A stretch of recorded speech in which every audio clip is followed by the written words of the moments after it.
साथियों, समाधि यानी आनंद में जीना। हम देखते हैं अध्यात्म में बहुत कुछ लोग कहते हैं कि समाधि अलग रहती है, लेकिन ओशो जी ने समाधि के बारे में अपने विचार बहुत स्पष्ट तरीके से कहे वाले हैं। ओशो जी का ये कहना है कि जो विश्व है, ये जो संसार है, वो खुद ब खुद चलाने वाला है। कोई चलाता नहीं, कोई ईश्वर चलाता नहीं या कोई व्यक्ति चलाता नहीं है। आदि से ये संसार चलते आ रहा है, उसमें चैतन्य है और वो चलते हैं। जड़ जो वस्तु रहती है उसको चलाना पड़ता है, जो चैतन्य रहता है उसको चलाने का कोई वजूद नहीं रहता, वो खुद चलता है।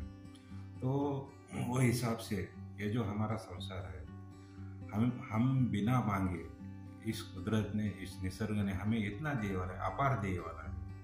हमें 5 इंद्रिय दिए वाले है, हमें सुनने के लिए सुनने लायक कान दिए वाले, देखने लायक आंख दिए वाले हैं।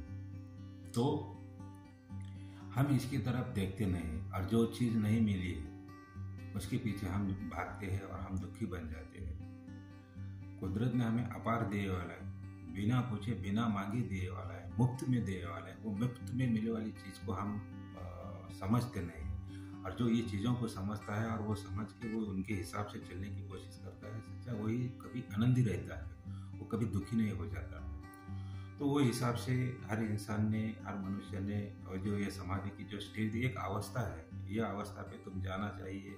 हम अक्सर सुनते हैं कि तुम समाधि में बैठो, आनंद। समाधि में बैठना मतलब ये है कि आनंद से जी लो। ये जो निसर्ग है ये एक नियम से चलता है, परमात्मा भी एक नियम से चलता है। निसर्ग के नियम से परमात्मा चलता है और निसर्ग का नियम ही परमात्मा है। अलग से ऐसा कोई परमात्मा नहीं है। तो हम जीते हैं तो हम अहंकार में जीते हैं। इतना हमें मुफ्त मिलने के बाद भी हम उसकी तरफ दुर्लक्ष्य कर लेते हैं, हम उसकी तरफ देखते नहीं है और हम अहंकार में जीते हैं। मैं बड़ा हूँ, मुझे ये चीज़ होना है, मैं सबसे हटके हूँ, मेरा अस्तित्व अलग है। ये करने के लिए फिर हम परेशान हो जाते हैं। ईश्वर ने, कुदरत ने या निसर्ग ने हमें हमारे जीवन का अस्तित्व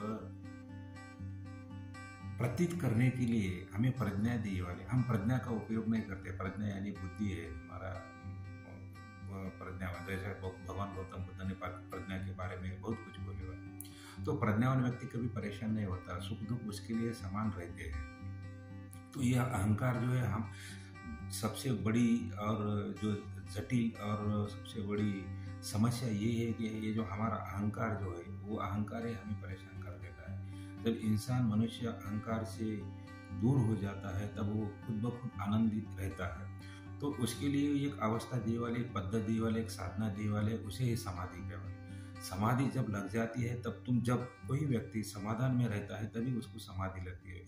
दुखी जो है, जो उसकी निराशा में जो है, उसको तो कभी समाधानी नहीं आती है और उसको समाधि नहीं लगती है।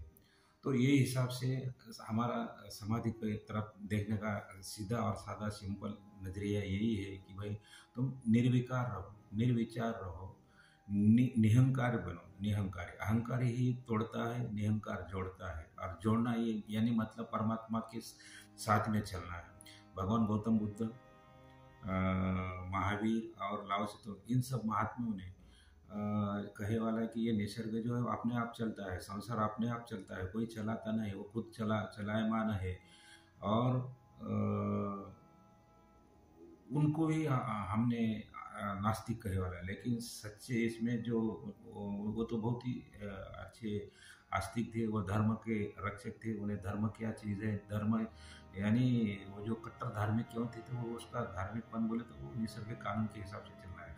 जैसा एक पेड़ पे फल है और फल नीचे गिर जाता है, तो उसको कोई गिराता नहीं या नीचे से कोई खींचता नहीं है, वो नीचे आ जाता है, वो गुरुत्वाकर्षण शक्ति से आ जाता है। वो गुरुत्वाकर्षण शक्ति ही नियम है और वो नियम ही ईश्वर है, ईश्वर ही परमात्मा है। तो तुम तुम्हारे निर्विकार बन के, निहंकारी बन के जोड़ने का काम करे तो तुम परमात्मा से जुड़ जाते हैं। और इसीलिए वो समाधि की एक स्टेज बताया। समाधि की स्टेज यानी तुम निर्विकार बन जाना, यही उसमें बताया वाला है।